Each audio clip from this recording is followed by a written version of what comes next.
बिस्मिल्लाहिर्रहमानिर्रहीम। अस्सलामुअलैकुम, मैं हूं सफिया खान। शामिल करते हैं हेडलाइंस। बरतानिया पुलिस ने बानी एमके मुल्ताफ हुसैन को जमानत पर रिहा कर दिया। इश्तिहार अंगेज तकरीर में आज भी 2 घंटे तक इंटरव्यू। स्कॉटलैंड यार्ड के मुताबिक अल्ताफ हुसैन पर फर्द जुर्म के लिए अभी सबूत काफी नहीं, तहकीकात जारी रहेगी।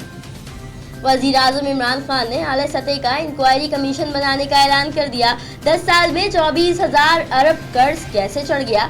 ISI, IE और FIA समेत तमाम तहकीकाती इदारे शामिल होंगे।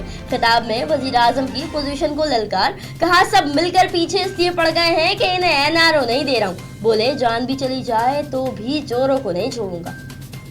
बजट की मंजूरी से पहले ही तेल, चीनी और घी महंगा हो गया। कराची में फी किलो चीनी 2 रुपए महंगी हो गई। तेल और घी की कीमतों में भी 2 से 2.5 रुपए तक इजाफा। ताजिरों ने अवाम को चीनी कम खरीदने का मशवरा दे दिया। अवाम परेशान। कसाबों ने भी टैक्स के नफाज से पहले ही गोश्त महंगा कर दिया। मटन 1000 से बढ़कर 1100 और गाय का गोश्त 50 रुपए इजाफे से 550। चिकन 300 रुपए फी किलो हो गया। मुल्क में अमन इस्तेहकाम ऑपरेशन रद्दुल फसाद की कामयाबियों के सम्राट है।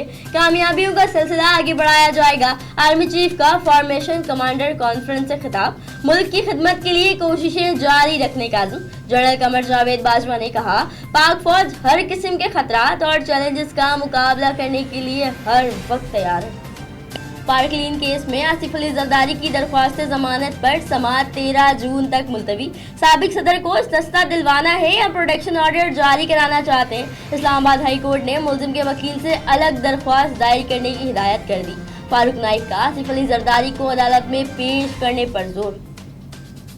फिल वक्त इतना ही। मजीद खबरों और अपडेट्स के लिए विजिट कीजिए हमारी वेबसाइट csnlive.tv। इसके अलावा आप हमें ट्विटर और फेसबुक पर भी ज्वाइन कर सकते हैं। देखते रहिए CSN।